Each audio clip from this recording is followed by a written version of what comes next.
بسم اللہ الرحمن الرحیم۔ لفظ لفظ نور اور حرف حرف روشنی سے آراستہ نور قرآن کے ساتھ طاہر بخاری آپ سے مخاطب ہے۔ ناظرین، عرب کے جس ماحول میں قرآن نازل ہو رہا تھا ان کا ایک اپنا اسلوب اور ایک مزاج تھا۔ تفاخر اور تباہر کے ان کے اپنے پیمانے اور زاویے تھے۔ بالعموم عرب اپنی معاشرت میں، اپنے ماحول میں 3 موقعوں پر لوگوں کو مبارکباد دیتے تھے۔ جب کسی کے گھر میں بیٹا پیدا ہوتا، جب کسی کی گھوڑی بچہ جنتی، اور تیسرا اہم ترین موقع یہ تھا کہ جب عرب کے کسی قبیلے میں کسی شاعر اور کسی خطیب کا ظہور ہوتا۔ کوئی شاعر ابھرتا تو لوگ اس کو مبارک دیتے اور قبیلے والے خوشیاں مناتے، جشن مناتے، دعوتوں کا اہتمام ہوتا، اور ان کا یہ خیال تھا کہ اب ہماری عزت کا پاسبان آ گیا ہے، ہمارے حقوق کا تحفظ کرنے والا اور ہمارے قبیلے کے اوصاف بیان کرنے والا۔ 9 ہجری کو نبی اکرم رسول محتشم صلی اللہ علیہ وسلم کی بارگاہ میں بنو تمیم کا ایک وفد آیا۔ دوپہر کا وقت تھا۔ عرب کے مزاج کے مطابق نبی اکرم رسول محتشم صلی اللہ علیہ وآلہ وسلم قیلولہ کے لیے اپنے حجرہ عالیہ میں تشریف لے جا چکے تھے۔ تو بنو تمیم کے یہ لوگ جو تکبر اور تفاخر میں رچے ہوئے تھے، انہوں نے انتظار کرنا مناسب نہ سمجھا اور آپ کے حجرہ اقدس سے آواز دینی شروع کی، یا محمد اخرج علینا، اے محمد صلی اللہ علیہ وسلم آپ باہر تشریف لائیے۔ ان کا یہ انداز، یہ اسلوب اور یہ طریقہ، اس کا نوٹس لیا گیا آفاق اور عرش اعلیٰ پر۔ وہ کیا تھا اس پر بھی ہم بات کریں گے، لیکن میں یہ بات مکمل کر لوں کہ یہ لوگ نبی اکرم صلی اللہ علیہ وسلم باہر تشریف لائے، اور ان لوگوں نے جو ان کے ساتھ شاعر تھا اور ان کے ساتھ جو خطیب تھا اور 80 افراد پر مشتمل یہ ایک وسیع کارواں اور قافلہ تھا، اور بڑے انہوں نے زرق برق لباس پہنے ہوئے تھے۔ انہوں نے کہا کہ عرض کی یا رسول اللہ، آپ کے مشن اور آپ کی تعلیمات پر ہم بات بعد میں کریں گے، لیکن پہلے ہمارا ایک شاعر ہے اور ہمارا ایک خطیب ہے۔ ہمارے خطیب کے مقابلے میں اپنا خطیب لائیے اور ہمارے شاعر کے مقابلے میں اپنا شاعر لائیے۔ انہوں نے زبرقان بن بدر اپنا شاعر پیش کیا، جو ردیف بندی اور قافیہ پیمائی میں عرب میں بہت نام رکھتا تھا۔ نبی اکرم رسول محتشم صلی اللہ علیہ وسلم نے شاعر دربار رسالت حسان بن ثابت کو ان کے مقابلے کے لیے آگے کیا، اور نبی اکرم رسول محتشم صلی اللہ علیہ وسلم کے دربار اور آپ کے اسلوب اور آپ کے فیضان سے متصف ہونے والی ہستی کے آگے کون ٹھہر سکتی تھی۔ انہوں نے عطارد بن حاجب اپنا خطیب پیش کیا۔ نبی اکرم رسول محتشم صلی اللہ علیہ وسلم نے ثابت بن قیس، جو تلمیذ ارشد اور نبی اکرم صلی اللہ علیہ وسلم کا تربیت یافتہ، اور انہوں نے کھڑے ہو کر بنو تمیم کے جو فخر و مباحات پر مشتمل خطبے اور کلام تھے ان کے پرخچے اڑا دیے۔ اس موقع پر اقرع بن حابس کھڑے ہوئے اور انہوں نے کہا، یا رسول اللہ، بس آپ کا خطیب ہمارے خطیب سے اونچا ہے اور آپ کا شاعر ہمارے شاعر سے بڑھ کر ہے۔ یہ ایک ضمناً بات تھی۔ اصل بات جو ہے کہ جنہوں نے جو ایک جسارت کی بارگاہ رسالت میں، اور ان کا یہ اسلوب اللہ تعالیٰ کو پسند نہ آیا، ان کے اس طریقے کا نوٹس لیا گیا اور پھر وحی نازل ہوئی۔ یا ان الذین ینادونک من وراء الحجرات اکثرهم لا یعقلون، کہ نبی یہ آپ کو جو حجروں کے باہر سے آوازیں دیتے ہیں یہ عقل مند نہیں ہیں، ان کے اندر سوچ اور سمجھ کا کوئی مادہ ہی نہیں ہے۔ وَلَوْ أَنَّهُمْ صَبَرُوا، اور اگر یہ لوگ صبر کرتے، حَتَّى تَخْرُجَ إِلَيْهِمْ، یہاں تک کہ آپ از خود ان کے لیے باہر تشریف لے آتے یا اپنے معمول کے مطابق باہر تشریف لے آتے، لَكَانَ خَيْرٌ لَهُمْ، تو یہ ان کے لیے بہتر تھا۔ وَاللَّهُ غَفُورٌ رَحِيمٌ۔ ناظرین، آج ہم سورہ حجرات کی ان آیات کے تناظر میں اس شان نزول کے ساتھ نبی اکرم رسول محتشم صلی اللہ علیہ وسلم کے حقوق اور آپ کی بارگاہ کے آداب، اس پر بات کریں گے، اور ہمارے ساتھ بات کرنے کے لیے ہمیشہ کی طرح بہت محترم اور معتبر مفتی محمد فاروق القادری صاحب، اور ان کے ساتھ پروفیسر عبدالقدوس دورانی صاحب، اور آج اللہ رب العزت کی بارگاہ میں حمد کا نذرانہ پیش کرنے کے لیے ہمارے ساتھ موجود ہوں گے قاری حامد رضا صاحب۔ ان کی طرف جانے سے قبل آج کا اسم گرامی اللہ تعالیٰ کے اسماء مبارکہ میں سے ایک اسم السلام، سلامتی دینے والا۔ اس اسم مبارک کی برکت یہ ہے کہ کہ جو شخص کثرت کے ساتھ یا سلام کا ورد کرتا ہے اللہ تعالیٰ اسے ہر قسم کی زمینی اور آسمانی آفات و بلیات سے محفوظ رکھتا ہے۔ آج کے موجودہ حالات میں اس اسم کا کثرت سے ورد کیا جانا انتہائی مجرب اور معتبر ہے۔ مفتی صاحب، آج کا موضوع بہت اہم ہے اور میں یہ ترتیب جو ہماری جو ورکنگ ٹیم ہے، ریسرچ ٹیم ہے، جس میں آپ کا ایک بڑا رول ہے، میں سمجھتا ہوں کہ ان کی یہ ترتیب بھی ہمارے لیے بہت محترم ہے کہ کل حقوق اللہ پہ بات ہوئی ہے اور آج حقوق اور آداب بارگاہ مصطفیٰ صلی اللہ علیہ وسلم اور بالخصوص جو سورہ حجرات ہے، تو میں آپ سے چاہوں گا کہ ابتدائی طور پر جو حقوق رسالت مآب صلی اللہ علیہ وسلم ہیں وہ کون کون ہیں، کون کون سے ہیں، اور امت کے ذمہ یہ کون کون سی ایسی چیزیں ہیں جس کا بطور امتی ہمیں اہتمام کرنا چاہیے؟ بسم اللہ الرحمن الرحیم۔ ڈاکٹر صاحب، حق وہ ہوتا ہے جو دوسروں پر لاگو ہو اور دوسروں پر ذمہ داری عائد ہو کہ اس حق کا خیال کرنا ضروری ہے۔ بحیثیت امتی ہم پر جو نبی عالمین رحمت عالمین صلی اللہ علیہ وآلہ وسلم کے حقوق عائد ہیں اور جن حقوق کو پیش نظر رکھنا ہمارے ایمان کے قائم رہنے کے لیے ضروری ہے، وہ ہمیں جاننا بھی ضروری ہے اور ان کا اہتمام کرنا بھی ضروری ہے۔ سبحان اللہ۔ وہ حقوق میں اگر اختصار کے ساتھ کہوں تو یوں کہہ سکتا ہوں، معرفت نبی یہ ہم پر حق ہے کہ ہم حاصل کریں، حب نبی، اسی طرح تعظیم و احترام نبی، اطاعت و احترام نبی، اطاعت و اتباع نبی، سبحان اللہ، آپ صلی اللہ علیہ وسلم کی طرف جھوٹ کا انتساب نہ کرنا اور آپ پر درود و سلام بھیجنا۔ ہم اختصار کے ساتھ خلاصتاً یہ 6 حقوق بیان کر سکتے ہیں جس کے ضمن و ذیل میں بڑی تفصیلات ہیں۔ پہلا حق جو معرفت نبی ہے، یعنی نبی پاک صلی اللہ علیہ وسلم کی شخصیت کو جاننا۔ اس بارے میں پہلی گزارش تو یہ ہے کہ آپ صلی اللہ علیہ وسلم کی شخصیت کا علی وجہ الکمال کوئی احاطہ کر ہی نہیں سکتا۔ اللہ اکبر۔ کیونکہ آپ نے سیدنا صدیق اکبر سے فرمایا تھا کہ میری حقیقت کو میرے رب کے علاوہ کوئی نہیں جانتا۔ اللہ، لیکن جس قدر مخلوق کے لیے ممکن ہے اتنی بصیرت، اتنا معرفت حاصل کرنا یہ امتی پر فرض ہے۔ اس کے چند ایک میں جزیات پیش کرتا ہوں۔ مثلاً آپ صلی اللہ علیہ وآلہ وسلم مخلوق اول ہیں، سبحان اللہ، کنز مختوم ازل میں در مکنون خدا ہو، اور کوئی کیا جانے کہ کیا ہو، عقل عالم سے ورا ہو۔ سبحان اللہ، مخلوق اول آپ، پھر نہ صرف مخلوق اول ہیں بلکہ صاحب لولاک بھی آپ۔ اللہ تعالیٰ نے فرمایا لولاک لما خلقت الافلاک، سبحان اللہ، میں آسمان ہی پیدا نہ کرتا حبیب اگر آپ کو نہ بنانا۔ گر ارض و سما کی محفل میں لولاک لمحہ کا شور نہ ہو، یہ رنگ نہ ہو گلزاروں میں، یہ نور نہ ہو سیاروں میں۔ یوں ہی اللہ تعالیٰ نے یہ بھی فرمایا لولاک لما خلقت الارض، آپ نہ ہوتے میں زمینیں نہ بناتا۔ حتیٰ کہ پروردگار عالم نے اپنے حبیب کریم علیہ السلام کی عظمت و شان کا اظہار کرتے ہوئے فرمایا لولاک لما اظہرت الربوبیہ، محبوب اگر آپ کو پیدا کرنا مقصود نہ ہوتا تو میں اپنا رب ہونا بھی ظاہر نہ کرتا۔ یوں ہی آپ صلی اللہ علیہ وسلم رحمت للعالمین ہے۔ کنت نبی و آدم بین الماء والتین کا صحرا بھی آپ کے سر پر ہے۔ سبحان اللہ، وما ارسلناک الا رحمت للعالمین کہہ کر آپ کو رحمت للعالمین بنایا، اور آپ تمام کائنات کی طرف رسول بن کر آئے۔ یہ بھی عظمت و شان آپ کی ہے، جیسے کہ قرآن مجید میں فرمایا گیا تبارک الذی نزل الفرقان علی عبدہ لیکون للعالمین نذیرا، آپ تمام عالمین کے لیے نذیر ہیں۔ تو معرفت نبوی کی ایک جزئی یہ بھی ہے کہ آپ صلی اللہ علیہ وسلم تمام عالمین کے لیے رسول بن کر تشریف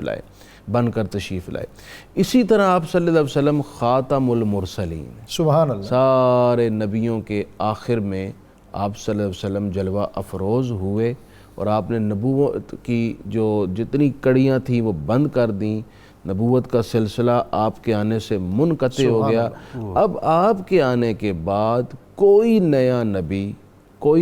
نبی نہیں آ سکتا۔ آپ صلی اللہ علیہ وسلم کی معرفت میں جو یہ چند ایک جزیات پیش کی ہیں، اس کے ساتھ بطور خاص یہ ہے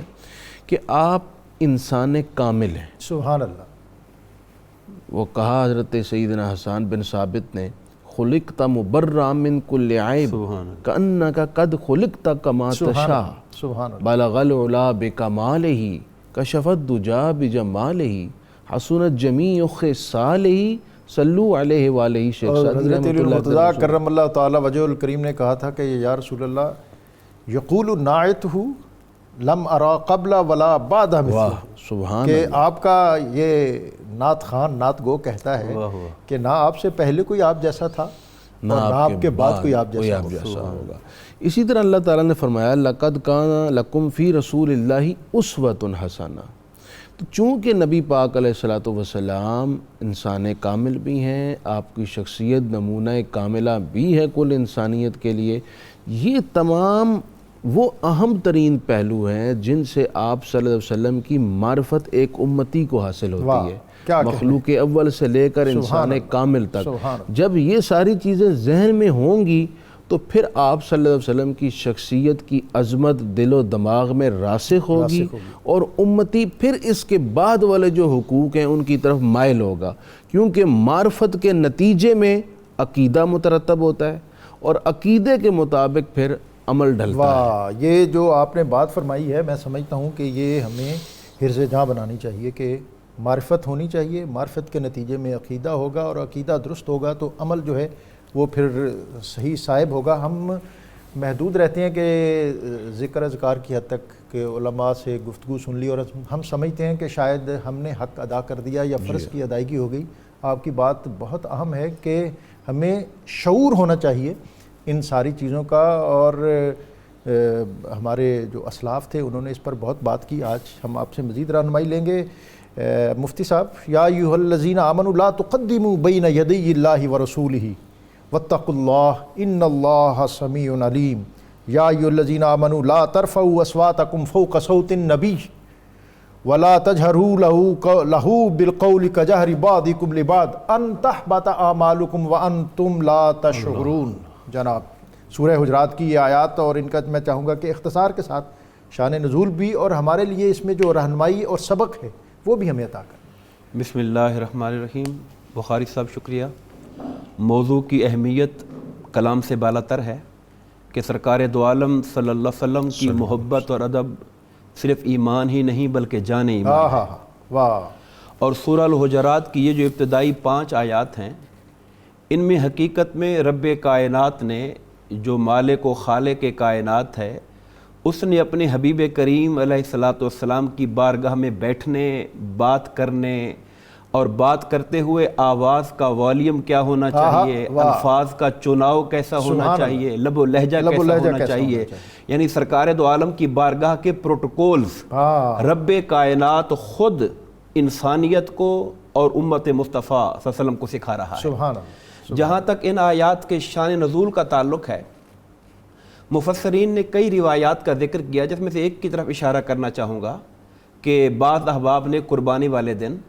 حضور نبی کریم علیہ الصلاۃ والسلام کے قربانی کرنے سے پہلے قربانی کر لی۔ اللہ اکبر۔ قربانی کا جانور بھی حلال اور جائز ہے، دن بھی قربانی کا ہے، حکم بھی قربانی کا ہے، مگر وہ قربانی رد کر دی گئی چونکہ سرکار دو عالم پر تقدم پایا گیا ہے، حضور سے پہل کی گئی ہے۔ اس پر یہ آیت کریمہ اتری کہ ایمان والو، اللہ اور اس کے رسول پر پہل نہ کیا کرو۔ اور بخاری صاحب، یہ بات قابل توجہ ہے کہ پہل تو حضور پر کی گئی اور حضور پر ہی کی جا سکتی ہے، اللہ پر تو پہل کرنے کا کوئی گمان ہی نہیں ہو سکتا اور امکان ہی نہیں ہو سکتا۔ لیکن جب منع کیا گیا بارگاہ رسالت کے آداب کی خاطر کہ پہل نہیں کرنے، تو یہ نہیں کہا کہ رسول پر پہل نہ کرو، بلکہ اللہ اور اس کے رسول پر پہل نہ کرو، جس میں لطیف اشارہ یہ ہے کہ رسول اللہ پر پہل کرنا محض ان پر پہل کرنا نہیں ہے، بلکہ وہ اللہ کی ذات پر پہل کرنا ہے۔ بخدا خدا کا یہی ہے در، نہیں اور کوئی مفر مکر، جو وہاں سے ہو یہیں آ کے ہو، جو یہاں نہیں تو وہاں نہیں۔ اور یہ بات بھی قابل توجہ ہے کہ امت کو یہ احساس بھی دلانا تھا اور انسانیت کو یہ عقیدہ بھی دینا تھا کہ اللہ اور اس کے رسول کی ذاتیں یقیناً جدا ہے، وہ خالق ہے، مصطفیٰ مخلوق ہیں، لیکن ادب کے اعتبار سے، اطاعت کے اعتبار سے، امر و نہی میں اتباع کے اعتبار سے، اخبار کے اعتبار سے، اور محبت اور رضا کے اعتبار سے خدا اور مصطفیٰ میں کوئی فرق نہیں ہے۔ حضور کا ادب کرنا حقیقت میں اللہ کا ادب کرنا ہے، اور حضور کو راضی کرنا اللہ کو راضی کرنا ہے۔ سبحان اللہ۔ پھر اگلی آیات کے اندر جیسا کہ آپ نے فرمایا کہ یا ایھا الذین آمنوا کہہ کر فرمایا گیا اپنی آوازوں کو بلند نہ کرو، یہاں یہ نقطہ بھی قابل غور ہے کہ اللہ تعالیٰ نے جب بارگاہ رسالت کے آداب کا ذکر کیا تو مخاطبین کن کو بنایا؟ مخاطب بنایا یا ایھا الذین آمنوا، اے ایمان والو۔ معلوم یہ ہوا کہ ادب رسالت کا جو سبجیکٹ ہے اس کلاس میں جو لوگ بیٹھے ہوتے ہیں وہ ایمان والے لوگ ہوا کرتے ہیں، وہی مخاطب ہیں حضور کی بارگاہ کے ادب کے۔ سبحان اللہ۔ کا آواز بلند نہ کرو، یعنی جب آؤ بارگاہ رسالت مآب کے اندر تو حضور نبی کریم کی بات پہلے توجہ سے سنو، آپ کی آواز کی جو پچ ہے اس کا اندازہ کرو، اور پھر اپنی آواز کے لب و لہجے کو اس سے نرم، اس سے نیچے اور اس سے پست کر کے رکھو۔ اور فرمایا پھر آگے صرف حکم نہیں دیا بلکہ تنبیہ کی، اگر تم نے اس میں بے احتیاطی کی اور غفلت کا مظاہرہ کیا، جانتے ہو سزا کیا ہے؟ تمہاری زندگی بھر کے اعمال، عبادات، روزے، سیام، حج، عمرہ سب کچھ رائے گاں کر کے رکھ دوں گا اگر بارگاہ مصطفیٰ کے ادب کے اندر ہلکی سی بھی کوتاہی پیش آئی۔ سبحان اللہ۔ ان الذین یغضون اصواتهم عند رسول اللہ جی اولئک الذین امتحن اللہ قلوبہم للتقوی، یعنی یہ ماہ رمضان المبارک جس کا خلاصہ یہ ہے کہ ہم تقوی حاصل کریں، اور اس کے لیے ہم ایفرٹ کرتے ہیں، کوشش کرتے ہیں، دن بھر فاقہ ہے، رات کو قیام بھی ہے، لیکن ایک اسلوب آج ہمیں یہ بھی مل رہا ہے کہ اگر اس بارگاہ کے ساتھ ہمارا تعلق مضبوط اور ادب پر مبنی ہے تو پھر اللہ تعالیٰ از خود تمہارے دلوں کو تقوی کے لیے تیار کر لے گا، منتخب کر لے گا، اور پھر جب وہ اس طرح کی نظر کے ساتھ ہمارا دل کا تقوی کے لیے انتخاب کرے گا تو پھر اس میں رنگ، روشنی اور نور کس سطح کا ہوگا جناب؟ میں حقوق کی بات کرنے سے پہلا بھی آیات کی جانب چونکہ آپ نے توجہ مبذول کروا دی تو میں 2-3 باتیں کرنا۔ پہلی آیت میں جو لا تقدموا والی آیت ہے، حضرت عبداللہ بن عباس نے اس کے مفہوم کو وسعت دیتے ہوئے اس کا ترجمہ یوں کیا، لا تقولوا خلاف السنہ، خلاف الکتاب والسنہ، سبحان اللہ، کہ کوئی بات اللہ اور اس کے رسول کی بات کے خلاف نہ کہو۔ آج اگر کوئی شخص حالات حاضرہ میں اپنی عقل کا گھوڑا دوڑا کر رسول پاک کے کسی قول کے خلاف کوئی قول پیش کرتا ہے تو یہ بھی لا تقدموا کے زمرے میں آتا ہے۔ لا تقدموا صرف یہی نہیں ہے کہ آپ کے دور میں اگر آپ کے فعل سے کوئی فعل پہلے کر لیا جائے تو ہر وہ قول، وہ فعل جو کتاب اور سنت کے خلاف ہے، عبداللہ بن عباس کہتے ہیں وہ لا تقدموا کے زمرے میں آتا ہے۔ دوسری بات یہ ہے کہ یہاں فرمایا گیا تم رسول اللہ سے آگے نہ بڑھو۔ لا تقدموا فعل متعدی ہے لیکن اس کا مفعول نہیں ذکر کیا گیا کہ کس بات میں آگے نہ بڑھو۔ سبحان اللہ۔ تو مفسرین اعظام نے لکھا دراصل مفعول نہ لا کر وسعت دے دی گئی کہ رسول اللہ صلی اللہ علیہ وسلم کے کسی قول اور کسی فعل کا خلاف کر کے آپ صلی اللہ علیہ وسلم سے تقدم اختیار نہ کرو۔ تو گویا رسول پاک کے کسی بھی فعل، اس سے ہمیں محتاط ہونا چاہیے اور سنت کی اہمیت سمجھنی چاہیے۔ بعض لوگ کہتے ہیں یار سنت ہی تو ہے نہ کیا تو عمل تو ہو جائے گا نا، تو آپ سنت کی اہمیت سمجھیں کہ قرآن کہہ رہا ہے لا تقدموا، رسول اللہ صلی اللہ علیہ وسلم کے کسی فعل کے خلاف نہ چلو، تو پھر آپ صلی اللہ علیہ وسلم کی سنت کی اہمیت پتہ چل گئی کہ اس کو چھوڑنے کی اللہ تعالیٰ کے ہاں پسندیدگی نہیں ہے۔ قرآن نے یہ بھی کہا فَلْيَحْذَرِ الَّذِينَ يُخَالِفُونَ عَنْ أَمْرِهِ أَن تُصِيبَهُمْ فِتْنَةٌ أَوْ يُصِيبَهُمْ عَذَابٌ أَلِيمٌ، جس نے میرے حبیب صلی اللہ علیہ وسلم کے منہاج، آپ کی سنت، آپ کے طریقے کے خلاف کیا، انہیں ڈرنا چاہیے، ہم انہیں دنیا میں شدید عذاب اور آخرت میں دردناک عذاب، دنیا کا عذاب، ان تصیبہم فتنہ، انہیں دنیا میں فتنہ پہنچے گا۔ وہ فتنہ کیا ہے؟ ابن عباس نے کہا زلازل والاحوال والاسقام، کہ ان پر زلزلے، وبائیں، مصیبتیں آئیں گی رسول اللہ کے افعال کے خلاف کرنے کو، کیونکہ لا تقدموا کے زمرے میں۔ دوسری بات جو آپ نے کی کہ اللہ تعالیٰ نے اولئک الذین امتحن اللہ قلوبہم للتقوی فرمایا، یہ جو امتحانہ ہے کہ اللہ تعالیٰ نے ان کو آزما لیا، ان کے دلوں کو پرکھ لیا، اس کی ڈیٹیل میں یہ جو امتحانہ لفظ ہے لغت عرب میں اس وقت بولا جاتا ہے جب کسی شخص کو بار بار پریکٹس کروا کے ایک کام کے لیے تیار کر لیا جائے، اس وقت کہتے ہیں کہ اس شخص نے امتحان لامر قضا، کہ یہ شخص بڑا اس کا بات کے لیے اب تیار ہو چکا ہے۔ تو آداب نبوت بتا کر اللہ تعالیٰ نے فرمایا جس نے اپنے آپ کو، گویا کہ یہ فرمایا جا رہا ہے کہ جس نے اپنے آپ کو آداب نبوت کے لیے تیار کر لیا اور ان آداب میں ڈھل گیا تو اللہ تعالیٰ اس کو 3 انعام دیتا ہے۔ پہلا تو انعام یہ دیتا ہے کہ اس کے دل پر تقوی اختیار کرنا کوئی بوجھ محسوس نہیں ہوتا، خود راغب ہو جاتا ہے، وہ اب اس کو بار گراں نہیں سمجھتا، وہ تقوی کا بوجھ اٹھانے کے لیے اب تیار ہو جاتا ہے۔ اولئک الذین امتحن اللہ قلوبہم، یہ اس کا مطلب ہے کہ آداب رسالت کی وجہ سے اس کا دل و دماغ، اس کی باڈی تیار ہو جاتی ہے تقوی اختیار کرنے کے لیے۔ دوسرا فائدہ کیا ہوتا ہے؟ دوسرا فائدہ یہ ہوتا ہے اللہ فرماتا ہے مغفرت واجر عظیم، اللہ اس کی بخشش کرے گا، اور تیسرا اجر عظیم، اس سے اللہ بڑا اجر عطا کرے گا۔ وہ بڑا اجر کیا ہے؟ اللہ تعالیٰ نے اس کو مخفی رکھا ہے کہ وہ بہت بڑا اجر ہے جو میرے حبیب کے دربار کے آداب بجا لانے مفتی صاحب میں اس سے پہلے بھی یہاں چاہوں گا کہ آپ اس پر جو اس پچھلی آیت ہے ان تحبط اعمالکم وانتم لا تشعرون، یعنی مطلب یہ ہے کہ تمہارے اعمال ضائع کر دیے جائیں گے اور تمہیں اس کا پتہ بھی نہیں چلے گا، کہ یعنی اتنی خفیف جو بے ادبی ہے بعض اوقات جس کا تمہیں شعور بھی نہ ہو، اس سے بھی بچو کہ کہیں ایسا نہ ہو کہ اپنے نظام میں تم تو ٹھیک کر رہے ہو لیکن کہیں وہ چیز جو ہے وہ کسی پکڑ میں تم آ کر پھر تو اپنے سارے اعمال ان سے محروم نہ ہو جائے۔ ایک بات تو یہ سمجھنے کی ہے، خفیف سی بے ادبی کیا ہے کہ آواز اونچی کرنا، اس پر علم و فن کے تمام عزام باطل کر دیے گئے اور بتا دی، اس کو خمار اتار دیا گیا ہے، بتا دی گیا ہے تمہارے عملوں کی کوئی حیثیت نہیں ہے، سب کچھ تباہ و برباد ہو جائے گا۔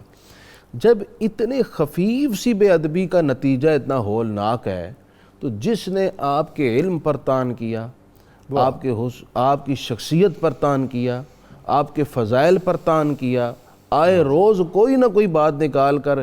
ہوٹنگ کرتا ہو یا لوگوں میں فتنہ و فساد پھیلانے کی کوشش کرتا ہو یا کوئی ایسی بات کرتا ہو جس سے لوگ جھگڑ پڑیں، تو یہ کتنی بڑی خطا ہے جس وجہ سے آداب نبوی کی نہ صرف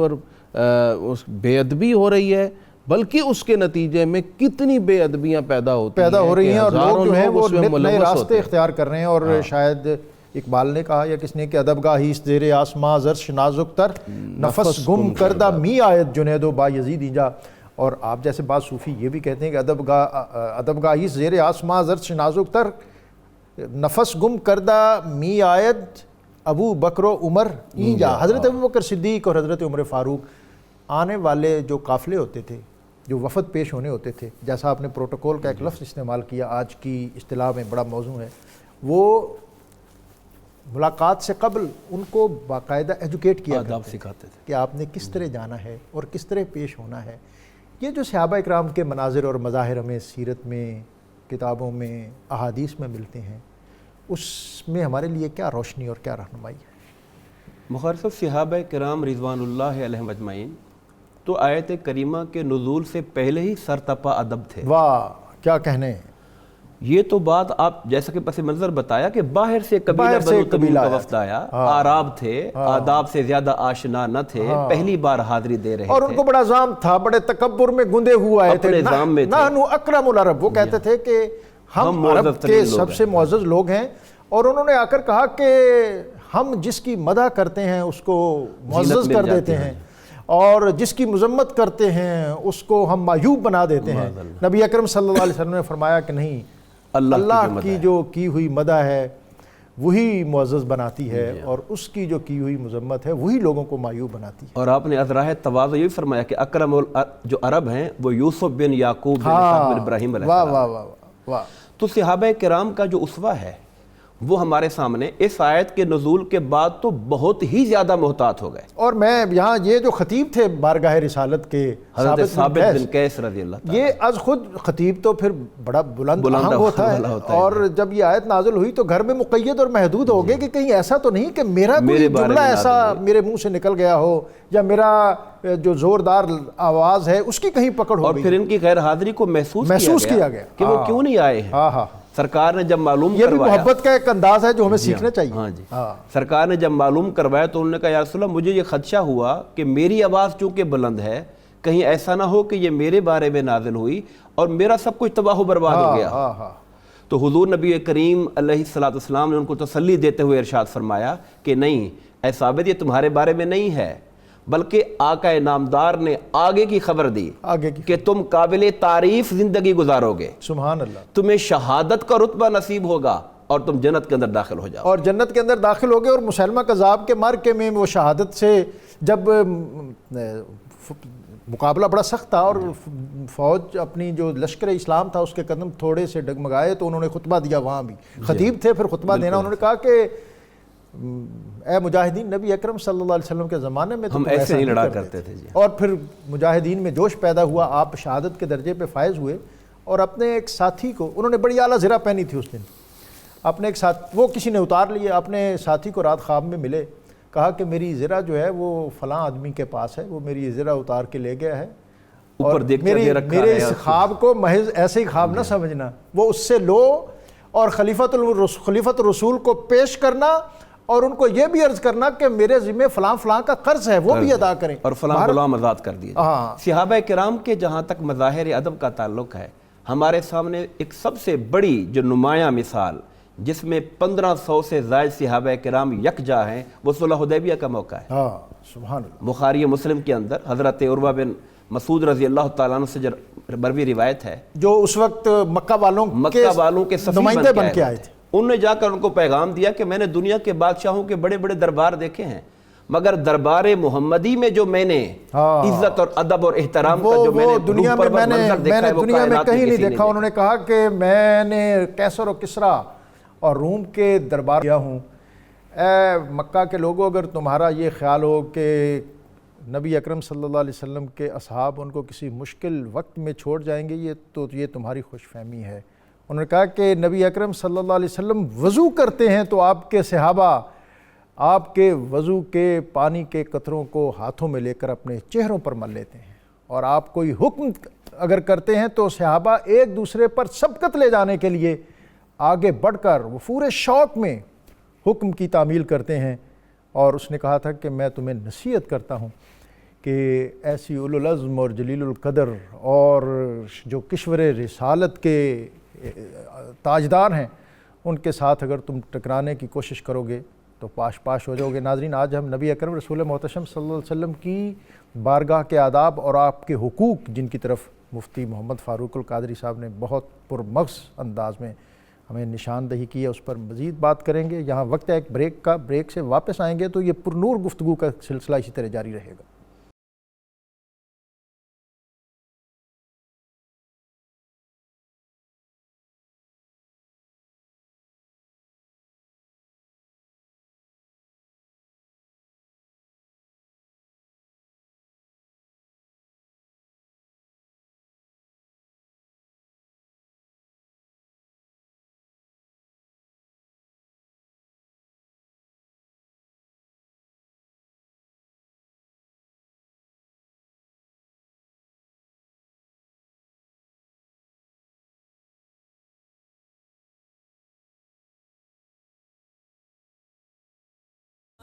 نور قرآن میں آپ کو ایک مرتبہ پھر خوش آمدید. آج ہم سورہ حجرات کی آیات کے تناظر اور اس کے جلو میں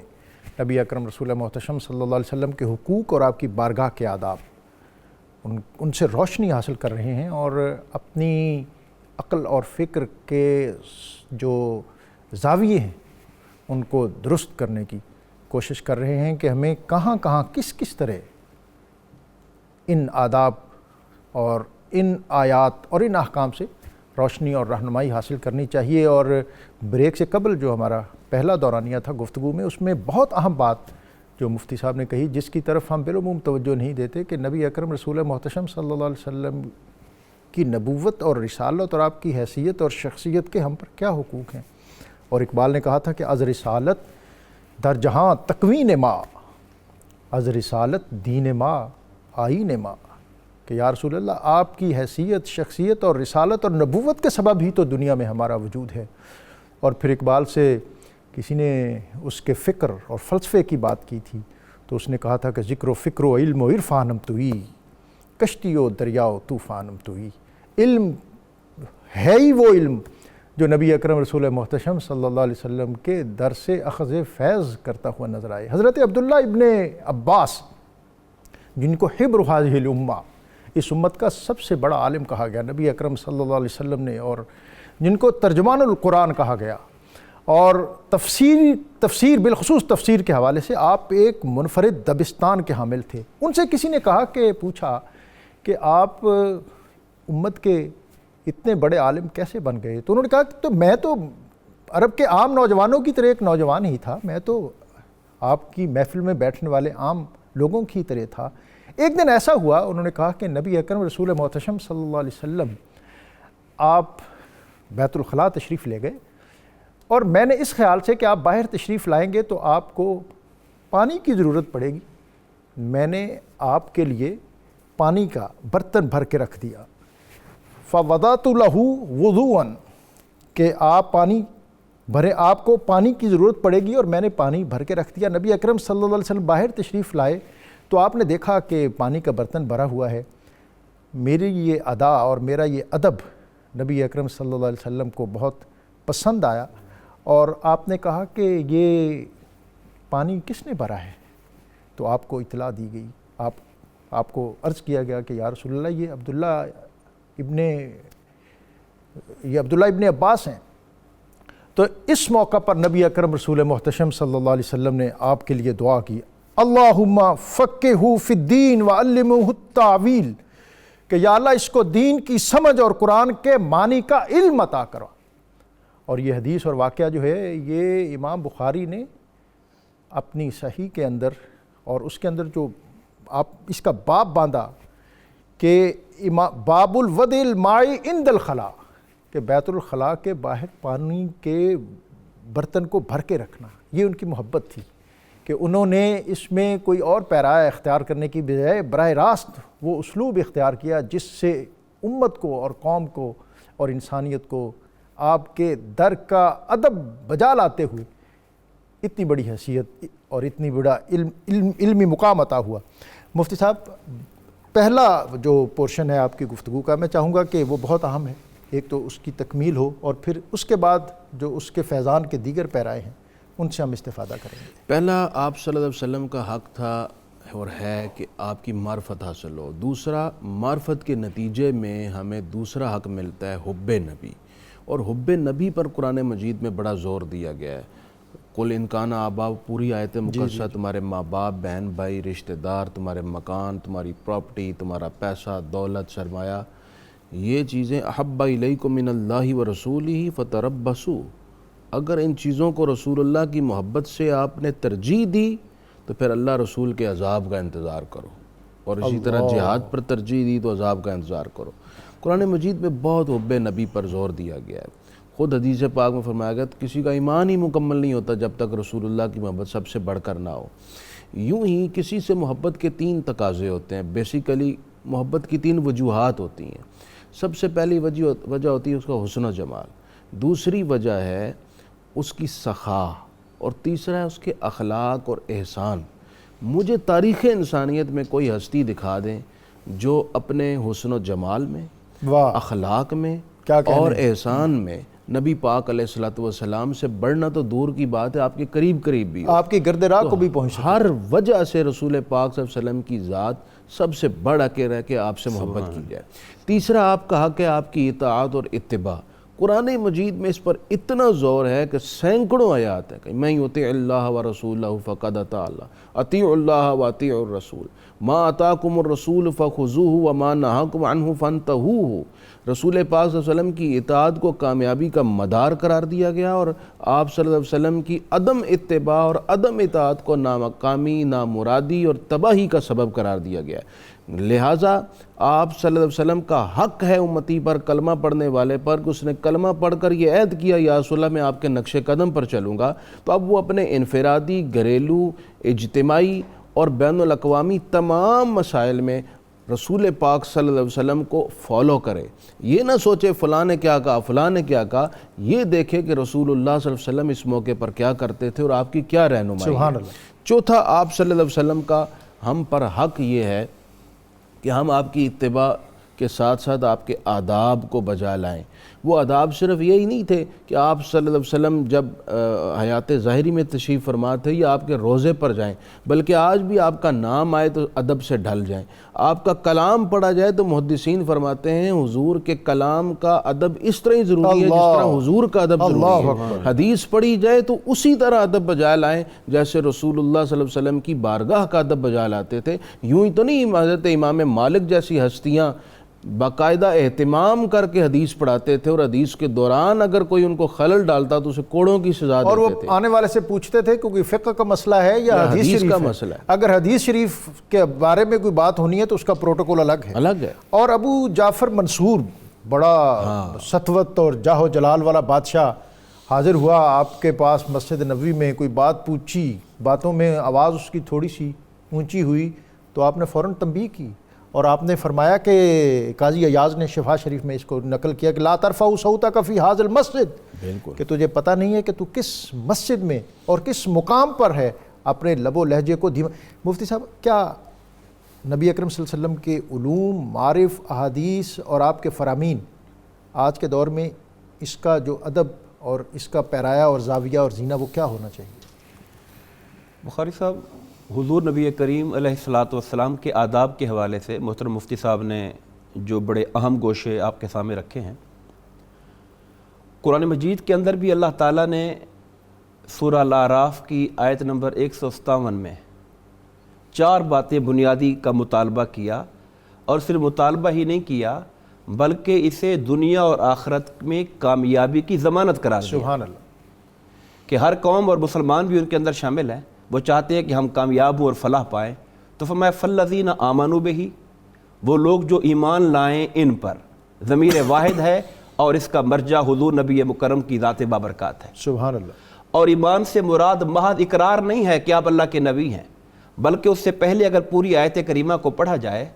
تو اس میں حضور نبی کریم کی شانوں کا ذکر ہے کہ آپ رسول ہیں، آپ نبی امی ہیں، آپ عامر بالمعروف اور ناہی عن المنکر ہیں،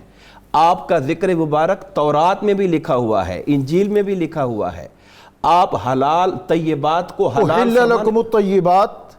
ویحرم علیکم الخبائث، آج کے دور میں سمجھتا ہوں جس کے مناظر اور مظاہر ہمیں بہت زیادہ دیکھنے کو، اور یہ بات لوگوں کو، ہمارے ناظرین کو یہ بات سمجھنی چاہیے، پوری انسانیت کو سمجھنی چاہیے کہ سرکار دو عالم کی جو حیثیت ہے وہ محض شارح کی نہیں ہے کہ آپ ایکسپلین یا انٹرپریٹ کرنے کے لیے آئے ہیں، بلکہ آپ شارع ہیں، آپ کو لیجسلیٹو اتھارٹی حاصل ہے،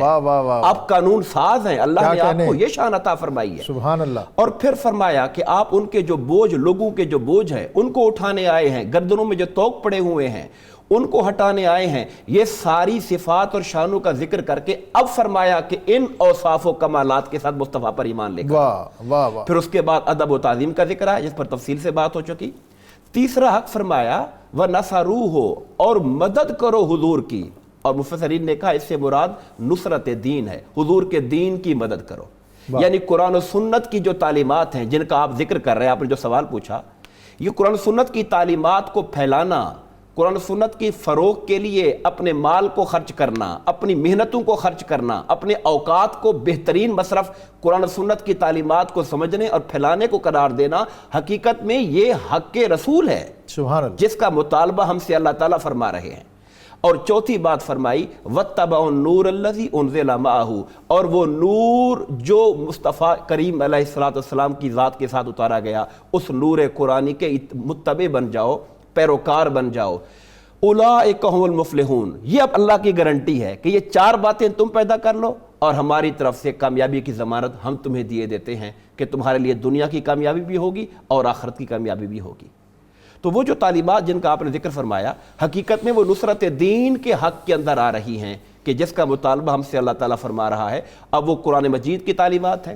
وہ حدیث پاک کی تعلیمات ہے، اور پھر قرآن و سنت سے مستنبط آگے فقہ کی تعلیم ہے، آگے تصوف کی تعلیم ہے، اور علم کی جتنی کلاسیفیکیشن ہوئی قرآن و سنت سے اخذ ہو کر ان سب تعلیمات کا ایک پروٹوکول کا لحاظ رکھنا، ان کا آداب کا خیال کرنا۔ اب دیکھیے ہم قرآن مجید کو عام کتاب کی طرح تو ڈیل نہیں کرتے، حدیث پاک کی کتاب ہوگی، اس کا ایک اپنا ادب ہوگا، حدیث پاک کا درس ہوگا تو اس کا ایک اپنا ادب ہوگا، قرآن مجید کی تعلیم کی بات ہوگی تو اس کا ایک اپنا پروٹوکول ہوگا۔ ان سب باتوں کو ملحوظ خاطر رکھنا، حقیقت میں یہ حضور نبی کریم کی تعظیم ہو رہی ہے۔ یعنی اس سے میں یہ بھی سمجھوں کہ جو دینیات کا درسیات کا طالب علم ہے وہ عام کالج اور یونیورسٹی کے طالب علم کی طرح نہیں ہے، اس کا جو اسلوب ہے وہ دین کے اس منہج کے مطابق ہونا چاہیے جیسے عہد رسالت مآب صلی اللہ علیہ وسلم میں عطا ہوا اور جو ہماری دینی روایت کے اندر چلتا آ رہا ہے۔ اور جو ادب آج کل ہمارا ایک یہ بھی المیہ ہے کہ کالج اور یونیورسٹی اور دیگر جہاں استاد اور شاگرد جو ہیں وہ باہم ہو جاتے ہیں، اور پھر یہ بھی ہے کہ سعادت روح کی کس چیز میں ہے آپ کیا جانیں، کہ کالج میں کوئی اس علم کا ماہر نہیں ملتا۔ مفتی صاحب، آداب سے ہم محروم ہوتے جا رہے ہیں، اور میں نے یہ بھی پڑھا، صاحب روح المانی نے شاید لکھا کہ حضرت عبداللہ ابن عباس حضرت ابی کے گھر کے باہر بیٹھ جاتے تھے، دروازہ نوک بھی نہیں کرتے تھے کہ میں ان کے پاس کچھ سیکھنے کے لیے آیا ہوں، اور جب وہ باہر تشریف لاتے تو ان یہ اسلوب یا یہ چیز ان پر بھی گراں گزرتی، لیکن وہ کہتے کہ میں نے نبی اکرم رسول محتشم صلی اللہ علیہ وآلہ وسلم سے علم سیکھنے اور حاصل کرنے کے جو آداب میں نے سنے ہیں، اس میں ایک یہ بھی ہے کہ جب تم کسی عالم کے پاس جاؤ تو پھر ادب اور محبت میں بالکل اس کا ایک مرقع بن کے جاؤ۔ اصل میں یہ حق رسول کا تقاضا ہے، کیونکہ علماء رسول اللہ کے ورثاء ہیں۔ جو علماء سو نہ ہوں، جو علماء عاملین ہوں، یعنی العالم فی قومہ کالنبی فی امتہ، کالنبی فی امتہ، بالکل سبحان اللہ۔ تو یہ یقیناً چونکہ اس اعتبار اور اس جہت سے کہ عالم آپ صلی اللہ علیہ وسلم کا وارث ہے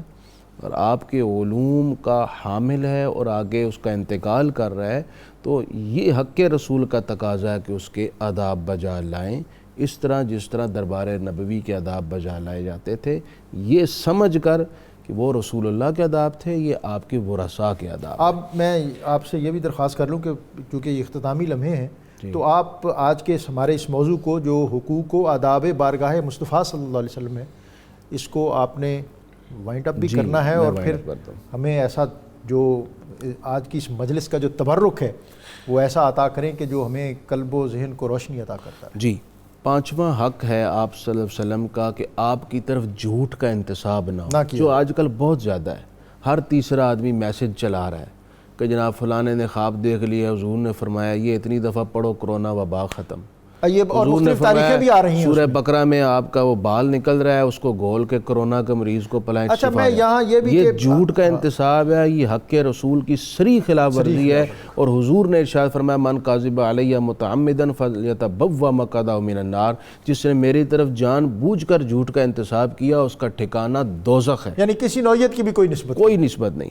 اور چھٹا آپ صلی اللہ علیہ وسلم کا حق امت پر یہ ہے کہ آپ پر درود و سلام پڑھے، عشق و محبت میں ڈوب کر، جس کا بیان اللہ تعالیٰ نے فرمایا یا ایھا الذین آمنوا صلوا علیہ وسلموا تسلیما۔ تو آخر خلاصہ میں یہ بیان کر رہا ہوں ناظرین کے لیے آسان کر کے کہ آپ صلی اللہ علیہ وسلم کے ہم پر جو سب سے بڑے حق ہیں وہ 6 حق ہیں۔ ان 6 حقوق کو پورا کرنا امتی کا فرض ہے۔ پہلا، آپ کی معرفت، آپ کی شخصیت کو جاننا۔ دوسرا، آپ صلی اللہ علیہ وسلم سے محبت۔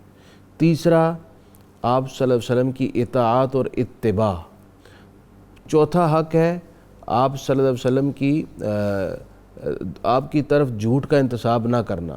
اور پانچواں حق ہے کہ آپ صلی اللہ علیہ وسلم پر درود و سلام پڑھنا۔ ایک بات میں مس کر رہا ہوں بیچ میں جو میں بیان کر چکا ہوں، وہ غالباً یہ ہے کہ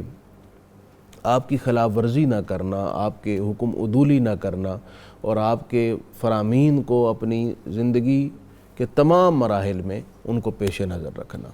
یہ وہ موٹے موٹے میں نے حقوق بتائے ہیں جن کو ہم پیش نظر رکھ کر وہ زندگی بسر کر سکتے ہیں جس کی اللہ اور اس کے رسول کی جانب سے اس امت کے لیے تقاضا اور مطالبہ کیا گیا ہے۔ اور جو عروج، ارتقاء، بلندی اور پیشوائی ہے وہ سب کچھ اسی میں وہ اسی منحصر میں ہے۔ کوئی اختتامی بات جی آپ؟ میں صرف وہ جو آپ واقعہ ذکر کر رہے تھے، حضرت عبداللہ بن عباس رضی اللہ تعالیٰ عنہ کا ابی بن کعب کے دروازے پر جانا اور دستک دیے بغیر بیٹھے انتظار کرنا، اللہ اکبر۔ حقیقت میں وہ وہی امر تھا کہ آواز نہ دو حتیٰ تخرج الیہم، یہاں تک کہ از خود رسول اللہ باہر تشریف لے کر سبحان اللہ، سبحان اللہ۔ یہ جو مفتی صاحب نے فرمایا کہ علماء وارث ہیں، اہل علم وارث ہیں علوم رسالت مآب کے، تو حضرت عبداللہ بن عباس اپنے عمل سے وہ ادب کر کے دکھا رہے تھے۔ سبحان اللہ۔ جواب میں پھر کیا ہوا وہ بات قابل غور ہے۔ واہ حضرت ابی بن کعب نے پھر دست مبارک چوم لیا حضرت عبداللہ بن عباس کا، واہ، انہوں نے کہا آپ یہ کیا کر رہے ہیں، میں تو طالب علم ہوں، کہا ہمیں آل مصطفیٰ کا ادب یہی سکھایا گیا ہے واہ حضور واہ کی آل واہ کا یاد۔ واہ واہ۔ وہ جو ایک بات میں مس کر رہا تھا وہ تھی آداب نبی، آداب معرفت، حب نبی، تعظیم اطاعت نبی، اس کے بعد آداب نبی، آداب نبی۔ اور پانچویں بات تھی جھوٹ نہ منسوب کرنا، اور چھٹی بات تھی درود و سلام پڑھنا۔ سبحان اللہ۔ آج کا موضوع ناظرین انتہائی اہم تھا، اور اس کو شعوری طور پر، فکری طور پر ہمیں اپنے ذہنوں میں ضرور راسخ کرنا چاہیے۔ نبی اکرم رسول محتشم صلی اللہ علیہ وسلم کے ساتھ محبت، اور پھر وہ محبت اس کے تقاضے کیا ہیں؟ ان الذین یغضون اصواتہم عند رسول اللہ اولئک الذین امتحن اللہ قلوبہم للتقوی لہم مغفرۃ واجر عظیم، اور لا ترفعوا اصواتکم فوق صوت النبی۔ وقت کم تھا، اس میں بہت سی باتیں تھیں جو بھی پوچھنے والی تھیں۔ ہم جب بارگاہ رسالت مآب صلی اللہ علیہ وسلم میں ہمیں حاضری کا اعزاز اور شرف عطا ہو تو پھر ہمیں وہاں کنسنٹریٹ کرنا چاہیے، اس بارگاہ کی جو آداب ہیں ان کا بطور خاص خیال رکھنا چاہیے۔ اور حضرت اسامہ بن زید کہتے ہیں کہ میں دیکھتا تھا کہ نبی اکرم صلی اللہ علیہ وسلم کی بارگاہ میں صحابہ آپ کے گرد حالہ بنائے ہوئے اور حلقہ بنائے ہوئے اس طرح ساکت اور جامد بیٹھے ہوتے تھے کہ جیسے ان کے سروں پر کوئی پرندہ بیٹھا ہے اور تھوڑی سی جنبش ہوئی تو وہ اڑ جائیں گے۔ اس انہماک کے ساتھ، اس توجہ کے ساتھ وہ بیٹھتے بھی تھے اور بات بھی سنتے تھے، اور جو اس بارگاہ کا ادب جو ہماری پوری 1400 سالہ تاریخ ہے اس پر ہمارے اکابرین کا جو عمل وہ ہمیشہ گواہ رہا کہ باب جبریل کے پہلو میں ذرا دھیرے سے فخر جبریل کو یوں کہتے ہوئے پایا گیا، اپنی پلکوں سے در یار پہ دستک دینا، اونچی آواز ہوئی عمر کا سرمایہ گیا۔ میں اپنے مہمانوں کا بہت شکر گزار ہوں کہ انہوں نے آج کے اس موضوع کے حوالے سے بہت بلیغ اور وقیح گفتگو کی، اور آج کا وظیفہ، اگر کوئی شخص کسی بڑی سے بڑی مشکل میں مبتلا ہو تو وہ 41 دن تک 100 بار اللہ تعالیٰ کا یہ اسم مبارک یا بدیع اس کا ورد کرے، اس کا وظیفہ کرے تو اللہ تعالیٰ اس کے لیے آسانیاں پیدا کرے گا۔ اور ہمارا یہ پروگرام آپ فیس بک اور یوٹیوب پر لائیو دیں ہیں، اور پروگرام دیکھنے کے لیے ہمارا جو یوٹیوب چینل ہے اس کو بھی سبسکرائب کریں اور اپنی قیمتی آراء سے ہمیں آگاہ کریں۔ میں بارے دیگر مہمانوں کے شکریہ کے ساتھ قاری حامد رضا صاحب سے درخواست کرتا ہوں کہ اللہ رب العزت کی بارگاہ میں حمد کا نذرانہ پیش کریں۔ تیری شان جل جلالہ، تیری شان جل جلالہ، تو بڑا رحیم و کریم ہے، تو بڑا رحیم و کریم ہے، تیری شان جل جلالہ، تو بصیر ہے، تو قدیر ہے، کب مثال و نظیر ہے، تیری کب مثال و نظیر ہے، تو عظیم ہے تو قدیم ہے، تیری شان جل جلالہ، اور تیرا ذرے ذرے میں نور ہے، تیرا ہر جگہ پہ ظہور ہے، تیرا ہر جگہ